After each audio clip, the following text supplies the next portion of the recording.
केजरीवाल जिन दिनों अन्ना की क्रांति से अलग होकर राजनीति की राह पर आगे बढ़ रहे थे, तब वो यूपीए सरकार के 14 मंत्रियों के खिलाफ अपनी चार्जशीट लेकर जनता के सामने आए थे। केजरीवाल ने आरटीआई के तहत हासिल सूचनाओं के आधार पर आरोप लगाया था कि ये मंत्री भ्रष्टाचार में लिप्त हैं, लिहाजा इन्हें बर्खास्त किया जाए। अब केजरीवाल दिल्ली की सत्ता में हैं और उनके कानून मंत्री जितेंद्र सिंह तोमर पर एलएलबी और बीएससी की फर्जी डिग्री रखने का संगीन आरोप है। बीजेपी और कांग्रेस दोनों पार्टियां तोमर का इस्तीफा मांग रही हैं, लेकिन केजरीवाल मौन हैं। तोमर के एलएलबी की डिग्री का मामला अदालत में है, लेकिन बीएससी की डिग्री में फर्जीवाड़े का खुलासा होने के बाद यह बहस बड़ी हो गई है कि क्या दिल्ली के कानून मंत्री की डिग्रियां फर्जी है। बीजेपी और कांग्रेस दोनों ये सवाल पूछ रही हैं कि अब आम आदमी पार्टी की नैतिकता कहां गई। केजरीवाल जी,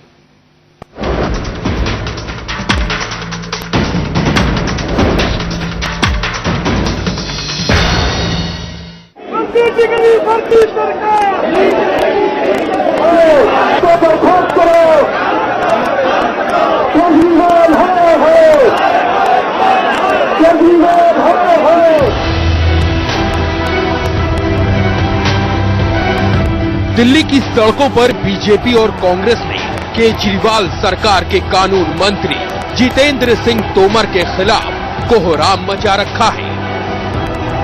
तोमर पर इल्जाम है कि उन्होंने एलएलबी की फर्जी डिग्री के दम पर वकालत का लाइसेंस लिया। जिस प्रकार से फर्जी डिग्री लेकर के, कानून की डिग्री लेकर के, और वो केजरीवाल मुख्यमंत्री के नेतृत्व में यहाँ पर बैठे हुए हैं, ये उनका नैतिकता का जो ढोंग है, उस ढोंग को बंद करना चाहिए। दिल्ली की जनता के साथ जो धोखा किया है, दिल्ली की जनता के साथ जो 420 की है, उनके जो कानून मंत्री हैं, माफ करना, उन्होंने बीएससी की डिग्री भी फॉल्स दी है, वो स्पष्ट हो चुका है। दूसरी भागलपुर यूनिवर्सिटी की बीएससी की डिग्री गलत, ये गलत, ये तो उनको खुद ही अगर शर्म नहीं आ रही इस्तीफा देने की, तो इस्तीफा दिलवाना पड़ेगा। एलएलबी की डिग्री के विवाद में तोमर की मुश्किलें तब और बढ़ गई जब फैजाबाद की डॉक्टर राम मनोहर लोहिया यूनिवर्सिटी ने एक आरटीआई के जवाब में बताया कि जितेंद्र सिंह तोमर की बीएससी की डिग्री भी फर्जी है। इससे रिलेटेड कोई भी डॉक्यूमेंट हमारे गोपनीय विभाग में अवेलेबल नहीं है, लिहाजा उपाधि, अंकपत्र और अंकवांक पूर्णतः फर्जी है। इसमें संबंधित विभाग द्वारा रिपोर्ट दी गई कि मिस्टर जितेंद्र सिंह तोमर ने 85 से लेकर के 92 तक बीएससी, ना बीएससी 1 में एडमिशन लिया है, ना बीएससी 2 में एडमिशन लिया है। उनका प्रवेश रजिस्टर में कहीं नाम ही अंकित नहीं है। तोमर के फर्जी डिग्री का बवाल दिल्ली विधानसभा चुनाव के दौरान सामने आया। तब तोमर के खिलाफ बीजेपी उम्मीदवार नंद किशोर गर्ग ने शिकायत दर्ज कराई थी। चुनावी मौसम में आम आदमी पार्टी ने इसे सियासी हथकंडा बताकर नजरअंदाज किया, लेकिन बाद में दिल्ली हाई कोर्ट में एक याचिका पर सुनवाई शुरू हुई तो भागलपुर की तिलका मांझी यूनिवर्सिटी ने एफिडेविट देकर बताया कि तोमर की एलएलबी वाली डिग्री जाली है। अब बड़ा सवाल ये है कि क्या दिल्ली के कानून मंत्री की डिग्रियां फर्जी हैं? आम आदमी पार्टी और खुद तोमर इसे सियासी साजिश बता रहे हैं।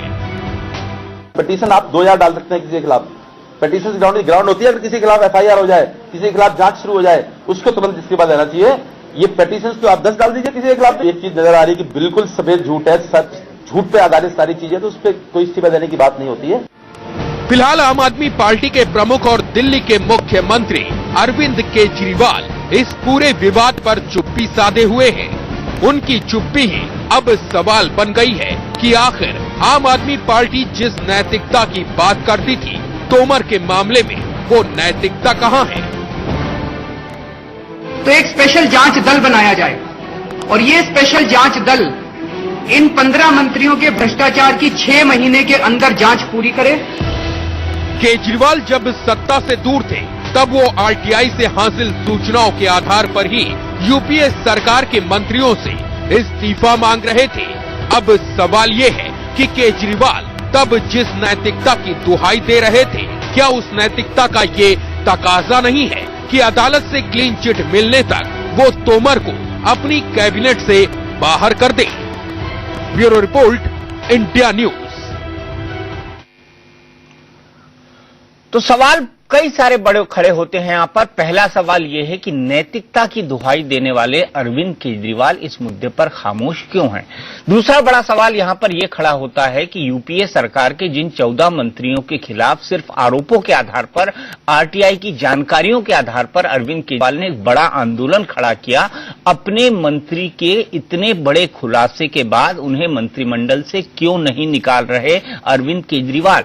तीसरा सवाल ये कि अरविंद केजरीवाल ने अब तक जितेंद्र सिंह तोमर के मामले में किसी तरह की जांच या किसी तरह की इंक्वायरी के बारे में अब तक क्यों नहीं बोला?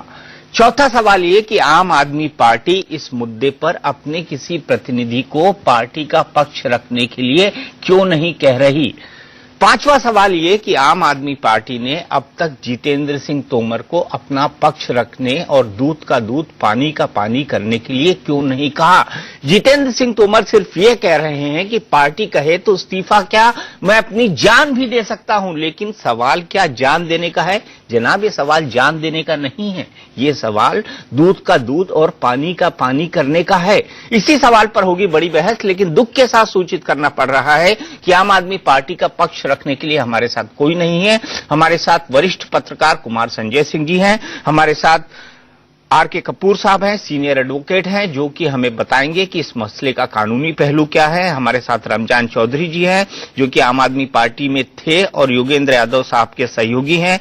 हमारे साथ विजेंद्र गुप्ता जी हैं, जो कि लीडर ऑफ अपोजिशन है। मैं सही कह रहा हूं ना Vijendra Gupta ji, leader of opposition ही है ना आप, नए नोटिफिकेशन के आधार पर? जी, तो आप पहली बार मेरे शो में जुड़े हैं उसके बाद, इसलिए आपको बहुत बहुत बधाई हो। और हमारे साथ रागिनी नायक जी हैं, कांग्रेस की नेशनल स्पोक्स पर्सन। मेरा पहला सवाल विजेंद्र गुप्ता जी आपसे, आप इस मुद्दे को लेकर इतनी हाय तौबा क्यों मचा रहे हैं? जी, देखिए, मैं चौरसिया जी एक बात साफ कहना चाहता हूं कि नैतिकता की दुहाई देने वाले अनैतिकता की पराकाष्ठा पर है और दिल्ली के कानून मंत्री गैर कानूनी मंत्री के रूप में आज जनता के सामने एक प्रश्न बनकर खड़े हुए हैं। अगर उनकी डिग्रियां ठीक हैं और वो कहते हैं कि जो डिग्री दिखाई जा रही है या जो रिपोर्ट आ रही है विश्वविद्यालयों से वो गलत है, तो वो अपनी असली डिग्री सामने क्यों नहीं लाते? लाकर के लोगों को क्यों नहीं दिखाते कि वो सब नकली है, ये असली है? सिर्फ जुबानी जमा खर्च करना और अदालत में मामला है कहकर अपना कन्नी काट जाना और अरविंद केजरीवाल का चुप होना, चुप्पी साध लेना और आम आदमी पार्टी का कोई प्रवक्ता आपके शो में ना आना, इस किस बात को दर्शाता है? कि दाल में कुछ काला ऐसा नहीं है, यहां पर पूरी दाल काली है। अब जहां दाल पूरी काली हो वहां कोई गुंजाइश नहीं रहती कि उसका बचाव किया जाए। फिर आम आदमी पार्टी बचाव क्यों कर रही है, हम ये जानना चाहते हैं। आखिर ऐसे क्या तार जितेंद्र तोमर के साथ इस पार्टी के नेताओं के जुड़े हुए हैं जिसके कारण वो उसको हटा नहीं रहे? अरविंद केजरीवाल और जितेंद्र तोमर में ऐसी क्या खास साठगांठ है कि पहले उसको टिकट दिया? आपको याद होगा, मैं आपको स्पष्ट रूप से बताऊं, पिछले चुनाव में राजौरी गार्डन से एक उम्मीदवार के खिलाफ, उनके अपने उम्मीदवार के खिलाफ कुछ कागजात सामने आ गए थे। उन्होंने चलते चुनाव में अपने कैंडिडेट को विड्रॉ किया था, ये दिखाने के लिए कि हम भ्रष्टाचार से बिल्कुल समझौता नहीं करेंगे। आज आप उसको सिर्फ चुनाव में वो विधायक नहीं बनता, वो मंत्री बनता है और मंत्री बनने के बाद ढीठ होकर जनता के सामने बड़े हंस हंस कर अपने इस्तीफा ना देने की दुहाई देता है। बिल्कुल, आखिर ये इतना बड़ा अंतर क्यों? ठीक है, मानिए आपकी बात। क्या ये घड़ियाली आंसू जो आज सामने है वो देश की जनता, दिल्ली की जनता जानना चाहती है? बिल्कुल, मानी मैंने आपकी बात। नैतिकता की दुहाई देने वाले अनैतिकता की, जी बिल्कुल, नैतिकता की दुहाई देने वाले अनैतिकता की बात कैसे कर रहे हैं, विजेंद्र गुप्ता जी का तर्क है। लेकिन कुमार भाई, यहां पर जो सबसे बड़ा सवाल है वो ये है कि आखिरकार नैतिकता की दुहाई देने वाले इस मसले पर चुप क्यों हैं? चुप्पी सबसे बड़ा सवाल है। दीपक, मुझे लगता है कि ये अरविंद केजरीवाल को निश्चित रूप से सामने आना चाहिए। और जिस आपके दोस्त हैं, आप सामने क्यों नहीं लाते? नहीं, मेरे दोस्त तो हर पार्टी में हैं और मैं हर पार्टी वालों को ये नहीं कह सकता। नहीं, वहां ज्यादा दोस्ती है आपकी। मैं आपके इस मंच से ये कह सकता हूं कि जिन लोगों ने नैतिकता के सवाल पे ही, नैतिकता के नाम पे ही चुनाव जीता है, उन्हें ऐसी परिस्थिति में सामने आना चाहिए जो भी सच है और जितना भी सच उनके पास है उसको लेके सामने आना चाहिए। इस मामले में एक बात मैं और कहना चाहूंगा कि अभी पहले तो लॉ की डिग्री का मामला था, लॉ की डिग्री में उनके पक्ष में एक बात जाती है कि अब उस इंस्टीट्यूट ने BS institute of legal studies जो मुंगेर का है वो ये कह रहा है कि हमारे यहाँ 94 से 98 ये एनरोल थे, और भागलपुर यूनिवर्सिटी कह रही है कि इस रोल नंबर पे किसी संजय कुमार चौधरी का नाम है। तो वहां क्या गड़बड़ी है? वो गड़बड़ी भी एक बड़ी गड़बड़ी कहीं है जिसकी जांच होनी चाहिए, और मुझे लगता है कि उससे एक बड़ी और लंबी कहानी खुल जाएगी। अब लेकिन दूसरा मसला अब उनकी ग्रेजुएशन की डिग्री का भी हो गया है, तो अब उसमें क्या जवाब है उनको सामने, इस जवाब के साथ सामने आना चाहिए। अब कोर्ट में वो कहते हैं हम कोर्ट में बताएंगे, तो चलिए साहब कोर्ट में बताइए। बिल्कुल कोर्ट में बताइए, लेकिन कपूर साहब ये केस आपको उलझा हुआ लगता है या सुलझा हुआ? पहले बीएससी की डिग्री, पहले लॉ की डिग्री फर्जी निकलती है, बीएससी की डिग्री फर्जी निकल रही है। तो ऐसे मामले में अगर इसको लीगल पहलू से देखा जाए तो बीएससी की डिग्री फर्जी निकलना, लॉ की डिग्री फर्जी निकलने के बाद ये इसको फर्दर कॉम्प्लिकेट करता है। देखिए, ऐसे तो आदमी की नैतिकता पे क्वेश्चन मार्क लग जाता है अगर सभी डिग्री के बारे में ऐसा डाउट क्रिएट हो जाए। और प्रॉब्लम सिर्फ यहाँ डाउट की नहीं है, अगर कोई एफिडेविट यूनिवर्सिटी की तरफ से फाइल होता है तो वहां ऐसा लगता है कि यूनिवर्सिटी इतना बड़ा कदम क्यों लेगी किसी के खिलाफ, और ऐसा गलत एफिडेविट क्यों देगी, क्योंकि गलत एफिडेविट देने की सजा होती है। इसलिए एफिडेविट सोलम अफर्मेशन पे होता है कि गलत एफिडेविट आप कोई बयान करता है तो वो जानता है कि 6 महीने तक उसको कैद हो सकती है, सजा हो सकती है। तो ऐसे हालात में ऐसा एफिडेविट फाइल करना ये एक बहुत बड़ा एक डाउट पैदा करता है कि डिग्री में हो सकता है कुछ ना कुछ ऐसी बात हो। लेकिन एक प्रॉब्लम अभी स्टेज पे ये कही जाएगी कि ये मामला इस स्टेज पे या तो सब जुडिस कह सकते हो या प्री मेच्योर कह सकते हो कि जब तक उसकी एडजुडिकेशन नहीं हो जाती और जब तक ये फाइंडिंग नहीं आ जाती कि डिग्री वाकई फर्जी है, क्योंकि उनका अपना बयान ऐसा आ रहा है तोमर जी का कि ये जो डिग्री है मेरे पास बिल्कुल असली डिग्री है, तो मेरे साथ में उनको ये फेस करना चाहिए कि अगर सचमुच असली डिग्री है तो उसको फेस करके इसको फटाफट निपटा दें, मामला ज्यादा पेंडिंग रखने की जरूरत है ही नहीं। क्योंकि जो शंकाएं पैदा हो रही हैं उससे एक जो पब्लिक इमेज है, पार्टी का इमेज है, वो भी इफेक्ट होता है, और जनता का जो एक्चुअली विश्वास है वो डिस्टर्ब हो जाता है कि जितने इतना मतलब धूम धमाके वोट दिया ये मान के कि ये एक बहुत जो सरकार आएगी एक ईमानदार सरकार आएगी और हमें ऐसी कम से कम राम राज्य तो नहीं कह सकते, कम से कम ऐसे राज्य की उम्मीद करके कि हमेशा यहाँ बिल्कुल नैतिकता के आधार पर सरकार आएगी और हमारा समाज भी नैतिकता की तरफ बढ़ेगा। और जहाँ इतना बड़ा एक ऐसी जलसा आगे आया हो, इतना बड़ा उन्होंने वोट दिया हो और वहां ऐसा बड़ा क्वेश्चन मार्क लग जाए तो मुझे लगता है पब्लिक के फेस पे बहुत बड़ी ठेस पहुंचती है। लेकिन आप ये कह रहे हैं कि कोई विश्वविद्यालय इतना बड़ा हलफनामा गलत नहीं देगा, आप ये कह रहे हैं प्राइमा फेसी आपको लगता है? ये लगता है कि वो ऐसा कदम क्यों उठाएंगे, कोई भी ऐसा ऑफिसर इतना बड़ा रिस्क क्यों लेगा कि वो किसी को बदनाम करने के लिए गलत एफिडेविट देगा, जबकि गलत एफिडेविट से उसको खुद भी सजा हो सकती है। तो इसका मतलब, लेकिन दूसरी बात है कि जब तक कोर्ट एडजुडिकेट नहीं करता और फाइंडिंग नहीं देता तो इस स्टेज पे ये कह देना कि वो डिग्री वाकई फेक है वो थोड़ा सा प्री मेच्योर सा हो जाता है, प्री मेच्योर हो जाता है। लेकिन 20 तारीख इसकी अगली तारीख है जब मोटे तौर पर ये तय होना है कि ये डिग्री फर्जी है या नहीं, इसका हम इंतजार करेंगे। लेकिन जो बड़ा सवाल यहां पर खड़ा होता है वो ये है कि क्या नैतिकता को लेकर केजरीवाल डबल स्टैंडर्ड अपना रहे? रमजान चौधरी जी, ये डबल स्टैंडर्ड है, दोहरा मापदंड है? दीपक जी, जिस स्टैंडर्ड को लेकर आम आदमी बनी और जिस भ्रष्टाचार के खिलाफ या जिस नैतिकता पर हम चले थे, मैं समझता हूं कि अगर उस पर हम अब उसकी खामियों को गिनाना शुरू कर दें तो मैं भी बहुत छोटा हो जाऊंगा और मेरे साथी भी बहुत छोटा हो जाएंगे। चूंकि जो मापदंड रखा था देश के सामने और एक भ्रष्टाचार मुक्त और तमाम चीजों को लेकर लोकतंत्र की बात और लोकपाल की बात, ये तमाम चीजें लेकर चले थे, वो दूर तक दूसरे टर्म्स में जब हम चुनाव के लिए खड़े हुए थे उसमें कहीं दूर तक दिखाई नहीं दी थी। क्योंकि सबसे पहले तो उन्होंने जब ये कहा कि मुझे फ्री हैंड दे दीजिए दिल्ली में, जिन पर यह विवाद शुरू हुआ था प्रशांत जी का और योगेंद्र यादव का कि मुझे कोई इंटरफियर नहीं चाहिए, मुझे फ्री हैंड दो तो मैं दिल्ली का चुनाव लड़ता हूं, तो ये सब कहना और ये सब फ्री हैंड लेने का मतलब क्या था?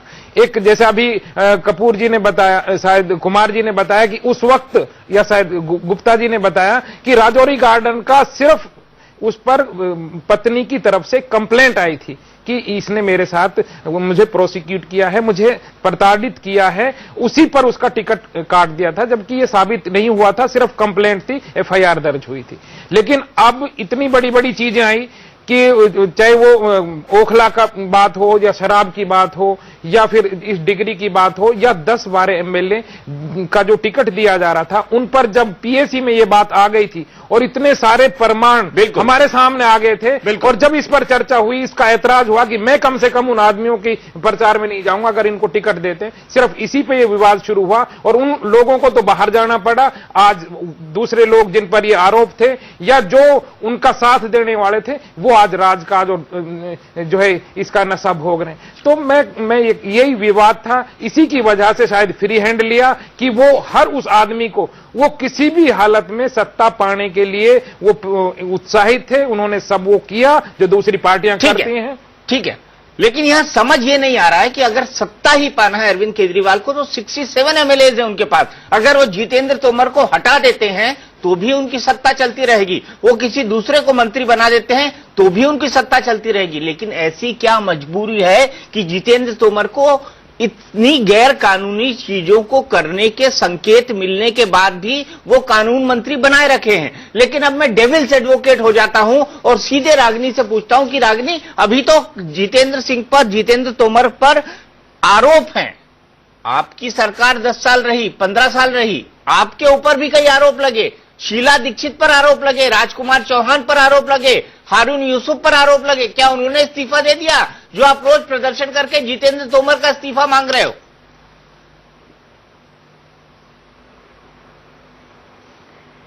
दीपक जी, अगर डेविल्स एडवोकेट का भाग अदा करते हुए आप ये पूछते कि HRD मिनिस्टर और उनके MOS की डिग्री पर जो सवाल उठ रहा है, नहीं वो तो मैं पूछूंगा, रुक जाइए, मैं पूछूंगा, रागिनी जी मैं पूछूंगा, बड़ी खुशी होती, पूछूंगा, मैं पूछूंगा, छोड़ूंगा नहीं विजय गुप्ता जी को, पूछूंगा, थोड़ा इंतजार कीजिए, मुझे पूरा कर लेने दीजिए। हाँ बिल्कुल बिल्कुल, पर आपने सही सवाल पूछा। आरोप तो कांग्रेस पार्टी पर बहुत लगे, पर एक जुमलेबाज पार्टी ने लगाए और एक फर्जीवाड़े वाली पार्टी लगा रही थी। आम आदमी पार्टी ने ये भी बार बार सवाल पूछा कि वो 300 फाइलें आखिर गई कहां, अब आप क्यों नहीं प्रोसिक्यूट कर रहे हैं? हाँ वही, उसको अब मैं फर्जीवाड़े वाली पार्टी बोल रही हूँ, क्योंकि डिग्रियां सारी फर्जी निकलती आ रही है एक के बाद एक। तो हमने तो पूछा सत्ताधारी पार्टी से कि जो कांग्रेस पर इतने आरोप लगाते थे, अब उन आरोपों की प्रामाणिकता सिद्ध करने में क्या दिक्कत आ रही है? पर उसके आगे हमें कोई जवाब नहीं मिला। पर आप विडंबना देखिए कि बहुत महत्वपूर्ण बात ये समझने की है कि डिग्रियों के फर्जीवाड़े की एक लंबी श्रृंखला निकल कर आ रही है। और ये कौन सी दो पार्टियां कर रही हैं? ये वो पार्टियां कर रही हैं जिनमें से एक पार्टी ने केंद्र में और एक ने दिल्ली में ये वादा किया था जनता से कि ईमानदारी, शुचिता और पारदर्शिता पर आधारित एक नई किस्म की राजनीति की शुरुआत होगी, जो कि कांग्रेस पार्टी के सारे भ्रष्टाचारों का खुलासा करेगी। लेकिन एक के बाद एक जो है नकाब उतरते जा रहे हैं और इन दोनों पार्टी का ही बहुत ही विभत्स चेहरा सामने आ रहा है। लेकिन आम आदमी पार्टी का गुनाह और बड़ा है। वो इसलिए बड़ा है क्योंकि उन्होंने कहा कि प्रत्येक जो प्रत्याशी था दिल्ली विधानसभा चुनाव का, उसकी जांच पड़ताल आंतरिक लोकपाल ने की है और उस जांच पड़ताल के बाद ही उसे टिकट मिली है। और किस तरीके के प्रत्याशी सामने आ रहे हैं? जो लॉ मिनिस्टर हैं, उनकी पहले तो लॉ की डिग्री पर सवालिया निशान उठे, अब उनकी ग्रेजुएशन की डिग्री पर ही सवालिया निशान उठ गए हैं। और ये हमें मानना पड़ेगा कि 2 यूनिवर्सिटियां पूरे आधिकारिक रूप से गलत एफिडेविट नहीं देंगी। जब एक चैनल पे मैं बैठी हुई थी, उसमें माननीय कानून मंत्री दिल्ली के मेरे साथ मौजूद थे फोन लाइन पर। उनसे जब बार बार ये कहा गया कि आपके पास जो प्रमाण है आप सामने रखिए, तो उन्होंने कहा देखिए मैं मीडिया पर विश्वास नहीं करता हूं, मीडिया के सामने मैं अपने प्रूफ नहीं रखूंगा, मैं तो कोर्ट में ही वो प्रूफ दिखाऊंगा। और ये वो पार्टी है जो हमेशा से पारदर्शिता की दुहाई देती आई थी। थोड़ा सा पीछे भी चले जाते हैं, जो पिछले कानून मंत्री थे सोमनाथ भारती, उन्होंने सारे प्रोटोकॉल, सारे प्रोसीजर की अवमानना करते हुए जजेस की मीटिंग सचिवालय में ही बुला ली थी। इस बार के प्रत्याशी एक उत्तम नगर के जो थे, उनके घर में इतना बड़ा गोदाम में सारी शराब का जमावड़ा हुआ, कोई कार्रवाई नहीं हुई। फिर उसके बाद हमने देखा कि एक पिछले बार की जो मंत्री थी, जो इस बार मंत्री नहीं बनाई गई, उनके घर की एक महिला सदस्य ने कहा कि उनकी पिटाई होती है। हालांकि किस दबाव में वो रिपोर्ट वापस हुई मैं नहीं जानती। तो इस तरीके के लोगों को आम आदमी पार्टी ने इकट्ठा किया और इनके बलबूते पर यह साबित करने की कोशिश की कि वो शुचिता के आधार पर राजनीति इस देश में और दिल्ली में करना चाहती हैं। अब मेरे लिए बड़ा सवाल यह है कि अरविंद केजरीवाल जवाब क्यों नहीं दे रहे हैं, अरविंद केजरीवाल इस मुद्दे पर कोई कड़ा कदम क्यों नहीं उठा रहे हैं। और जो लोग नैतिकता की दुहाई देते थे उन लोगों का भी ये नैतिक फर्ज बनता है कि आरोप लगने के बाद जांच पड़ताल तक तो कम से कम अपने पद को किनारे पर रख दीजिए। अगर आप सही साबित होते हैं तो आप दोबारा मंत्री बन जाइए, किसने आपको रोका है। पर फिर मुझे लगता है कि शायद केजरीवाल जी से इतनी अपेक्षा करना बहुत गलत होगा। जिन्होंने अपनी ही पार्टी के संस्थापक गणों के सवाल पूछे जाने पर उनको बेआबरू करके कूचे से निकाल दिया, उनको सत्ता का लोभी घोषित कर दिया, वो आपके और मेरे और जनता के सवालों का जवाब कहां देंगे। ठीक है रागिनी, बात मैंने आपकी एक्सेप्ट की, आपके तर्क में दम है, लेकिन सवाल विजेंद्र गुप्ता जी से भी है। विजेंद्र गुप्ता जी, आप फर्जी डिग्री का मामला उठा रहे हैं, सवाल तो स्मृति ईरानी पे भी है, सवाल उनके जूनियर मंत्री कठेरिया जी पर भी है। इसका क्या जवाब होगा? किस आधार पर, किस नैतिकता के नाम पर उनका इस्तीफा मांग रहे हैं आप तोमर साहब का? मैं आपको एक बात स्पष्ट कर दूं कि तर्क को कुतर्क से जोड़कर वो कुतर्क कहाँ है साहब? अच्छा ये बताइए, स्मृति पर आरोप है कि नहीं है? मैं आपको बताता हूं। मैं अगर नहीं, सुनिए, आरोप होना और वो सिद्ध होना, उसमें अंतर है। जितेंद्र तोमर का इशू आपके सामने है और मैं इनसे पूछना चाहता हूं, जितेंद्र तोमर का सिद्ध क्या हुआ है? तलविंदर सिंह मारवा, इनके एक मिनट, अब तो विजेंद्र गुप्ता जी फंस गए। इनके विधायक, अब उनकी बात का विरोधाभास सामने आ रहा है। अपने परिवार के लिए दूसरा नियम है और विरोधी पार्टी के लिए दूसरा नियम है। सुनिए, तलविंदर सिंह, मुझे समझ में नहीं आता, आप दीपक जी चर्चा करवा रहे हैं तो दूसरे को बोलने का अवसर मिलना चाहिए। तलविंदर सिंह मारवा जो दिल्ली में 3 बार लगातार विधायक रहे, बिल्कुल जी, उन्होंने अपने परिवार के लिए एक फर्जी मार्कशीट तैयार करवाई और जिसके आधार पर दाखला लिया और लोकायुक्त ने फैसला दिया। कांग्रेस ने क्या कार्रवाई की थी? जवाब दे। यहां एक नहीं, सैकड़ों मामले निकलेंगे कांग्रेस के खिलाफ। मैं उस बहस में नहीं जाना चाहता। अरे आप स्मृति ईरानी के उस पर तो जवाब दीजिए। मैं जवाब देना चाहूंगी दीपक जी। नहीं, विजेंद्र भाई, आप स्मृति ईरानी पर तो जवाब दीजिए। वो शिक्षा मंत्री हैं और उनकी डिग्री फर्जी का विवाद आ रहा है। क्या गलती है मैं जानना चाहता हूं। मैं ये जानना चाहता हूं क्या गलती है स्मृति ईरानी जी की। मुझे मालूम, मुझे ये तो बताइए भाई। ये कहा जा रहा है कि आप जबरदस्ती इशू को इशू बनाकर, कोई गलती नहीं आप मानते हैं स्मृति ईरानी की, इशू बनाकर यहाँ पर पेश कर 2 हलफनामों में अलग अलग चुनाव में उन्होंने अपनी पढ़ाई का स्तर अलग अलग गिनवाया है कि आप तो उसके बाद भी स्पष्टीकरण ये नहीं आया। मैं बताती हूँ विजेंद्र गुप्ता जी, मैं बताती हूँ, सुन लीजिए। कांग्रेस शायद नहीं कर पा रही है अपने 2 चुनाव के, सुन लीजिए ना, 2 चुनाव के अलग अलग हलफनामों में उन्होंने अपनी लेवल ऑफ एजुकेशन अलग अलग बताई है। फिर उसके बाद अचानक से येल यूनिवर्सिटी का सर्टिफिकेट भी निकल कर आ जाता है। जब पूछा गया तो ना स्मृति जी की तरफ से कोई स्पष्टीकरण आया, ना ही प्रधानमंत्री जी की तरफ से कोई स्पष्टीकरण आया, ना ही आधिकारिक रूप से किसी प्रवक्ता की तरफ से स्पष्टीकरण आया। बहुत ही शर्म की बात है कि एक स्पष्ट मामला सामने है और स्मृति ईरानी जी ने ये भी कहा था, दीपक जी याद दिला दूं, मुझे तो लगता है काम देखिए, डिग्री नहीं। मुझे लगता है कांग्रेस की प्रवक्ता सिर्फ, मुझे लगता है कि कांग्रेस की प्रवक्ता सिर्फ कांग्रेस की प्रवक्ता के रूप में नहीं है, आम आदमी के प्रवक्ता की कमी को भी पूरा कर रही है, क्योंकि यही बात जितेंद्र सिंह तोमर अपने बचाव में कह रहे हैं। अच्छा, मैं दोनों के पास आऊंगा। आपको जो लगता है वो आप लगाते रहिए और आप सोचते रहिए तो मैं किस पार्टी की प्रवक्ता हूँ ये जनता निर्धारित कर सकती है। आपने एक सवाल पूछा तो आप अगले झाड़ने लगे। आम आदमी पार्टी से तो 4 सवाल पूछ चुकी हूँ, लेकिन यदि उनका कोई प्रवक्ता बैठा ही नहीं है तो जवाब की अपेक्षा की नहीं जा सकती। लेकिन हाँ, जवाब की अपेक्षा आपसे भी नहीं की जा सकती, क्योंकि आप तो जुमलेबाज पार्टी के नेता हैं। आप आज क्या कहेंगे और कल क्या कहेंगे उस बात में कोई तालमेल ही नहीं होगा। आपको तो जनता का इतना ख्याल है कि आपने 4 रुपए और 3 रुपए डीजल पेट्रोल का प्राइस फिर बढ़ा दिया। जब 36% लोगों को लूटते रहे, भ्रष्टाचार करते रहे हुई है, ग्लोबल प्राइस अच्छा, एक मिनट, थोड़ी देर पीस हो जाए, मैं एक ब्रेक के लिए रुकता हूँ, पीस हो जाए।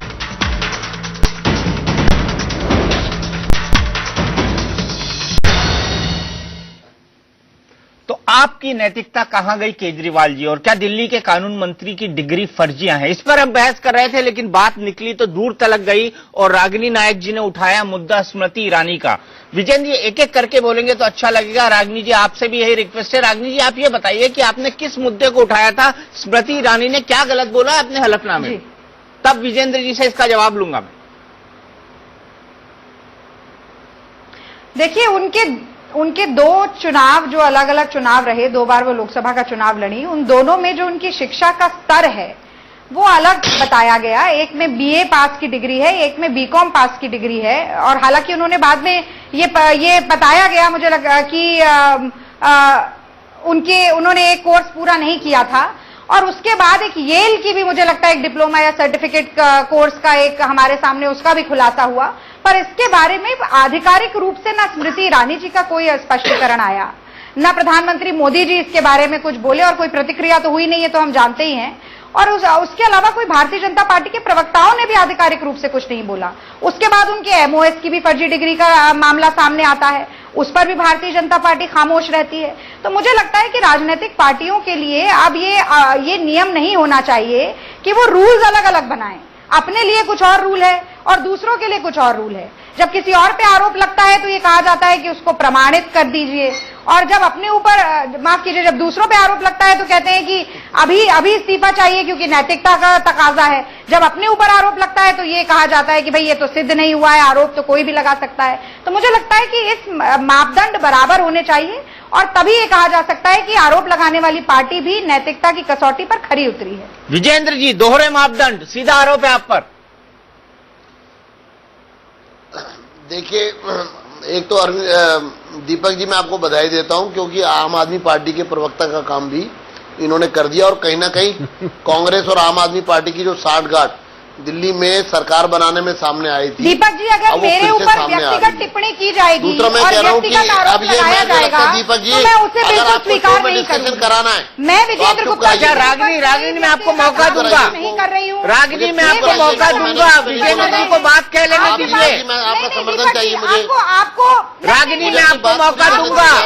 विजेंद्र जी से आपको कहना पड़ेगा कि व्यक्तिगत टिप्पणी ना करें। मुझे समझ नहीं आ रहा कैसी चर्चा करा रहे दीपक जी, तब आप व्यक्तिगत टिप्पणी करना शुरू करते हैं। अपने आर्गुमेंट को मजबूत करिए, दूसरे लोगों को नीचा दिखाने की कोशिश मत करिए। मैं कितनी कांग्रेस पार्टी के प्रवक्ता हूँ, कितनी आम आदमी पार्टी के प्रवक्ता हूँ, इसका सर्टिफिकेट विजेंद्र गुप्ता जी मुझे आपसे नहीं लेना है।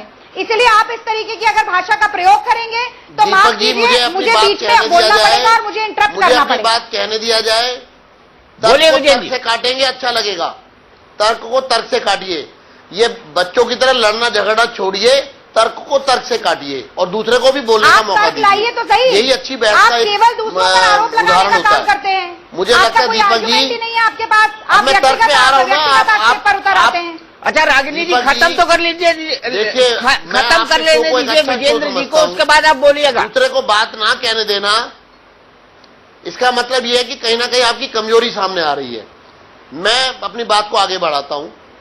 दूसरा मेरा यह कहना कि एक मामला मैं बार बार यहां रख रहा हूं, तलविंदर सिंह मारवा कांग्रेस के 3 बार के विधायक थे, जिन्होंने फर्जी अपने परिवार के लिए एक मार्कशीट बनवाई, जिसके आधार पर दाखिला लिया, और वो लोकायुक्त में भी पूरी तरह से प्रमाणित हुआ और उस पर सजा तय हुई।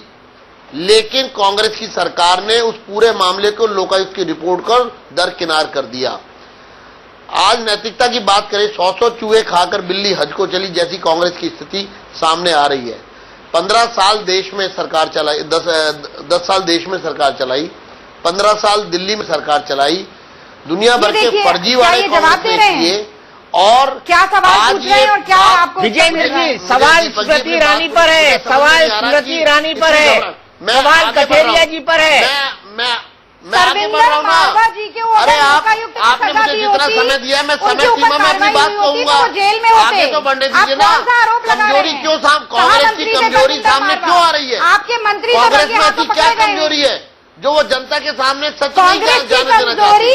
मुझे बात आप कांग्रेस की कोई कमजोरी है नहीं। दीपक जी, आपकी एक ही कमजोरी है कि आपकी तरह झूठ नहीं बोल सकते चिल्ला चिल्ला के, केवल ये है बनावट नहीं है आपकी तरह, जुमलेबाजी नहीं है आपकी तरह। अगर इसे कमजोरी समझते हैं तो कांग्रेस कमजोर है, समय बहुत कीमती है, वो सोच से समझना चाहती है विषय क्या है और सही क्या है और गलत क्या है। मैं दीपक जी चाहूंगा इस बात को, मेरी बात को पूरा होने दिया।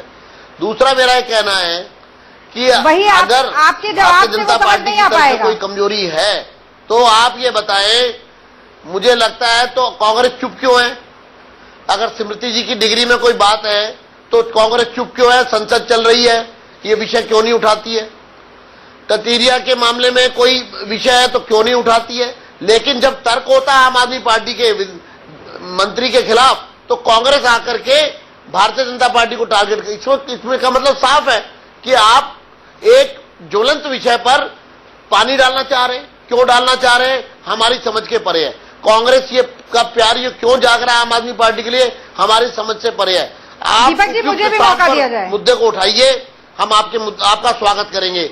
आप संसद में उठाइए, आप सड़क पर उठाइए ना, किसने रोका? क्यों नहीं उठाते आप? लेकिन विजेंद्र जी, तोमर साहब तो कह रहे हैं कि मेरे नेता कहे तो मैं जान कहना चाहते हैं, आप खुद समझते हैं। दीपक जी, विजेंद्र जी को बहुत बोलने का मौका मिला है, एक बार मुझे भी इनका जवाब देने का मौका। अच्छा दे दीजिए, फिर मैं अपना सवाल पूछूंगा। दे दीजिए रागनी जी। दीपक जी,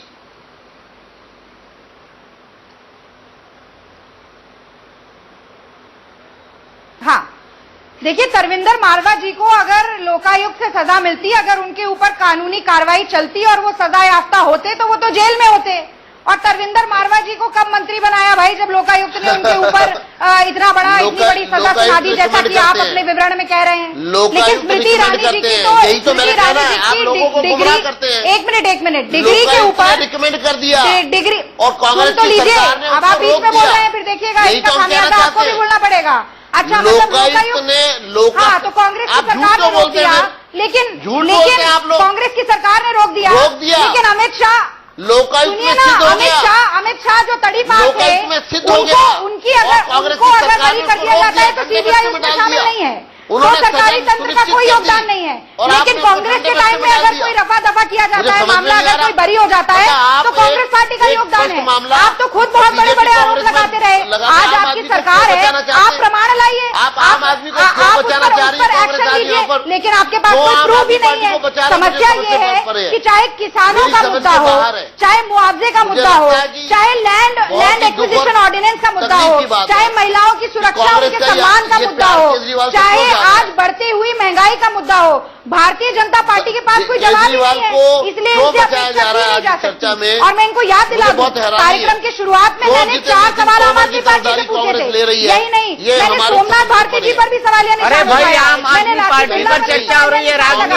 मैंने वीरेंद्र तोमर पर भी सवालिया निशान लगाया, लेकिन विजेंद्र गुप्ता जी को कुछ नजर नहीं आता, क्योंकि उनके पास कोई तथ्य ही नहीं है। वो कहते हैं कि कांग्रेस पार्टी सवाल नहीं उठा रही है। आज इतना ज्वलंत मुद्दा सबसे ज्यादा किसानों के ऊपर है, इस देश का हर राजनीतिक दल उसके हक में बोल रहा है। अरे रागनी नायक जी, कितनी लोकतांत्रिक व्यवस्था में आपकी आस्था है? रागनी नायक जी, दिल्ली के कानून मंत्री ने 2 साल में बीएससी की डिग्री हासिल की है, मुद्दा ये है। जो कल के मुद्दे हैं ना, आप उस पर जवाबदेही रखना चाहते हैं। वो चर्चा नहीं करना देना चाहती है, मुझे लगता है। बीएससी की डिग्री 2 साल में हासिल की है उन्होंने, मुद्दा ये भी है। एक रणनीति है कि इधर से उधर की बात करो, उसको दबाना चाहती है कांग्रेस। क्यों? क्या कह रहे हैं दीपक जी?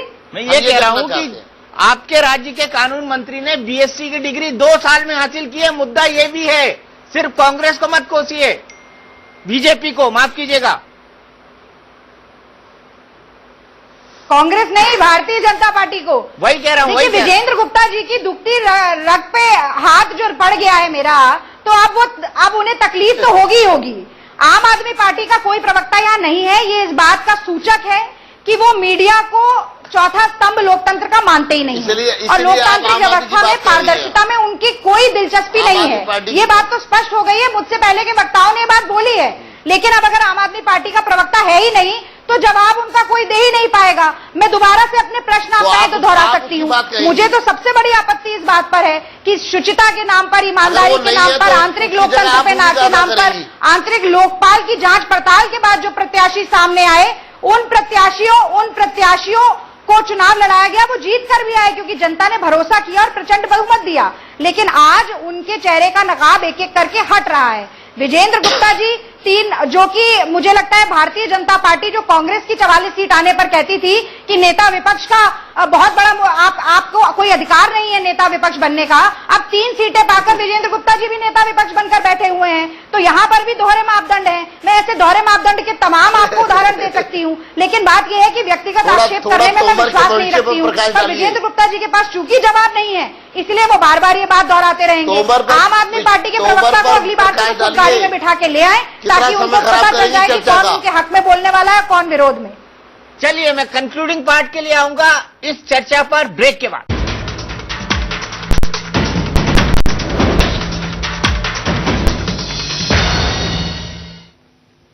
तो आपकी नैतिकता कहां गई केजरीवाल जी, यही सवाल हम उठा रहे हैं। लेकिन बड़ा सवाल यह है कि यह भी कहा जा रहा था कि जितेंद्र तोमर के कामकाज से खुश नहीं है केजरीवाल। यह सवाल इसलिए भी उठा था क्योंकि जितेंद्र तोमर के पास गृह मंत्रालय भी था जो ले लिया गया था 2 महीने के बाद। केजरीवाल ने उनसे जब उन्होंने विभागों में थोड़ा सा फेरबदल किया था तब यह चर्चा भी लगाई गई थी कि जितेंद्र तोमर को मंत्रिमंडल से हटा दिया जाएगा, लेकिन ऐसा नहीं हुआ क्योंकि यह तर्क दिया गया कि 2 महीने की ही सरकार है। कुमार, फिर भी केजरीवाल ने जितेंद्र तोमर को नाक का सवाल क्यों बना लिया है इतने हमले होने के बावजूद भी? दीपक, मुझे लगता है एक बात हमें ध्यान में रखनी चाहिए कि ये विवाद अभी नहीं उठा है। हाईकोर्ट ने नोटिस चुनाव के पहले ही कर दिया था। 4 फरवरी को मेरे ख्याल से नोटिस इनको मिल चुका था। उसके बावजूद उनको मंत्रिमंडल में लिया गया। गृह मंत्रालय उनसे लिए जाने का और जहां तक मसला है, और उसको अगर हम ये आधार माने कि उनका रिपोर्ट कार्ड गड़बड़ था इसलिए उनसे ले लिया गया, ऐसा मुझे नहीं लगता। इसलिए नहीं लगता कि अगर ऐसा होता तो फिर वो उनको मंत्रिमंडल में लेते ही क्यों? ये बात तो पहले ही उठ चुकी थी। और अभी भी पार्टी का जो स्टैंड है, मुझे लगता है कि अब बात कहीं फंसेगी। जो लॉ की डिग्री का मामला है उसमें जितेंद्र तोमर के पक्ष में एक बात मैंने जैसा पहले कहा था, ये बात जाती है कि उस कॉलेज के प्रिंसिपल आर.के. मिश्रा ने यह कहा है कि उनके यहां ये 4 साल वो वहां पर एनरोल थे, और यूनिवर्सिटी कह रही है कि नहीं साहब ये इस रोल नंबर पर किसी और व्यक्ति का नाम है। तो ऐसे में यूनिवर्सिटी और कॉलेज के बीच तालमेल का अभाव है, उनके यहां कोई गड़बड़ी है, और क्या इस तरह की और भी डिग्रियों में इस तरह का मामला है?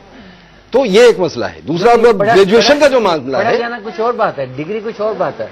पढ़े जाने से मतलब ये नहीं आदमी को डिग्री मिल रही है। मैं वही कर रहा हूं। मैं दूसरी बात, पढ़े जाने का मतलब पढ़ लिया, लेकिन आपने एग्जाम देकर वो डिग्री हासिल करी और वो डिग्री आपको मिल गई। मेरे ख्याल से कपूर साहब ये अलग मैं दूसरी बात और कर रहा हूं। ये कह रहा हूं कि अगर वो 4 साल वहां थे, अगर उनका रिकॉर्ड ही नहीं, जैसा पहले ये कहा जा रहा था कि उनका रिकॉर्ड नहीं है, और जैसा कि बहुत बार हम लोग ये सुनते रहे कि कोई फेक डिग्री कहीं से लाके लोग पेश कर देते हैं, तो फर्जी डिग्री का बाकायदा धंधा भी चलता अपने देश में, कई बार कई गिरोह पकड़े भी गए। तो उस तरह का मामला इस मामले में इसलिए नहीं लगता कि वो कॉलेज इस बात को लेके सामने आ गया कि 4 साल साहब हमारे यहाँ ये पढ़ रहे थे। अब इन्होंने परीक्षा पास की नहीं की, यूनिवर्सिटी अगर ये कह रही है कि उनके पास रिकॉर्ड में उस रोल नंबर पर कोई और बात है, जितेंद्र तोमर कह रहे हैं कि रोल नंबर ही गलत रोल नंबर से उनके बारे में इंक्वायरी की गई। अच्छा, लेकिन अब ये जो ग्रेजुएशन का मसला है, राजधानी कॉलेज में उन्होंने 85-86 में, मेरे ख्याल से 86-87 में, 85-86 में बीए पास कोर्स में एडमिशन लिया। ये आरटीआई के जरिए नंदकिशोर गर्ग जी ने जब पूछा था तो ये बात सामने आई थी। वहां से वो ड्रॉप आउट हो गए, उन्होंने वहां से पास किया नहीं किया एक और ये बात है। अब ये अवध यूनिवर्सिटी से जो इनकी डिग्री है, ये 2 साल में ग्रेजुएशन की डिग्री कैसे मिली, ये एक अलग मसला। मैं ये कह रहा हूं कि अब पार्टी में इसको लेके कहीं कहीं कंफ्यूजन है, क्योंकि अगर उनको ऐसा बहुत ये लगता, शुरू में ही अगर ऐसा लग गया होता कि इसमें कोई गड़बड़ी है, तो शायद वो मंत्रिमंडल में ही लेने से बचते। और अब अगर अब उनकी स्थिति ऐसी है कि इसमें उन्हें बहुत सोच समझ के, अगर कांग्रेस और बीजेपी के दबाव में उन्होंने अपने मंत्री को छोड़ा तो दिक्कत होगी। और कॉन्स्टिट्यूशनल प्रॉब्लम पता क्या, देखो सारे मंत्री ये ज्वाइंट एंड सेवरल रिस्पॉन्सिबिलिटी होती है। अब कैबिनेट की पूरी रिस्पॉन्सिबिलिटी अगर एक भी आदमी डाउटफुल हो जाता है तो पूरी कैबिनेट की रिस्पॉन्सिबिलिटी होती है। नहीं, मेरे ख्याल से पॉलिटिकल सवाल ज्यादा है, क्योंकि अरविंद केजरीवाल नहीं चाहेंगे कि राजनीतिक दबाव के चलते, और उनका ईगो भी बहुत बड़ा है। उन्होंने सोमनाथ भारती के खिलाफ भी कुछ नहीं किया था, उन्होंने राखी बिरलान के खिलाफ भी कुछ नहीं किया, और जो भी होता है उनका साथी उसको प्रोटेक्ट करके चलते हैं, राजनीतिक तौर पर कुछ नहीं होने देते। लेकिन कपूर साहब, मेरे पास वक्त बहुत कम है कुमार भाई। कपूर साहब, चलते चलते मुझे सिर्फ इतना समझाइए सादे शब्दों में कि तोमर के खिलाफ क्या कार्रवाई हो सकती है, क्या उनकी सदस्यता तक जा सकती है अगर ये प्रूव हो गया कि डिग्री फर्जी है? हाँ, देखिए इसमें दो मुद्दे हैं। एक तो ये कि अगर ये प्रूफ हो जाता है कि डिग्री फोर्ज है, फेक डिग्री है, तो कानूनी कार्रवाई तो चलेगी, एफआईआर भी रजिस्टर हो सकती है, उसमें ट्रायल भी होगा, कन्विक्शन भी हो सकती है। अगर कन्विक्शन हो जाती तो जो सजा कानून के मुताबिक वो तो हो जाएगी, वो तो एक पार्ट है। एज एन इंडिविजुअल अगर कोई गलत काम हुआ तो उसकी सजा अपने आप भुगतनी पड़ेगी। लेकिन जो ये है कि अगर आपने कोई ऐसा एफिडेविट दिया है जिसके कारण वो आपने गलत एफिडेविट देके वो हल्फनामा जो दिया है, तो वो डिस्क्वालिफिकेशन में आने के बाद, अगर वो डिस्क्वालिफिकेशन आने से आपको सदस्य से भी डिस्क्वालीफाई किया जा सकता है अगर ये प्रूफ हो जाता है कि आपने वो वहां गलत, ये तथ्य गलत दिया है कि आपकी ये डिग्री है। और क्योंकि आपने कुछ क्वालिफिकेशन होती हैं जो आपको, क्योंकि सुप्रीम कोर्ट ने ये अनिवार्य किया हुआ है कि आपने कोई भी अगर कॉलम खाली भी छोड़ दिया है बिल्कुल तब भी तो आप डिस्क्वालीफाई हो सकते हो। इसलिए अगर आपने कॉलम भरा है और वो गलत भरा है तो again it will come to that disqualification. ठीक है, तो अभी जितेंद्र तोमर के सामने रास्ता कठिन है क्योंकि 20 तारीख को इस मसले पर फैसला आना है। तब तक उनके लिए आने वाले दिन कठिन और मुश्किल भरे होंगे और अरविंद केजरीवाल की राजनीतिक मुश्किल इस मामले पर कम नहीं होगी, लेकिन फिर भी सफाई देना उनका लाजमी बनता है। टुनाइट विद दीपक चौरसिया में आज के लिए इतना ही। इंडिया न्यूज पर खबरों का सिलसिला लगातार जारी।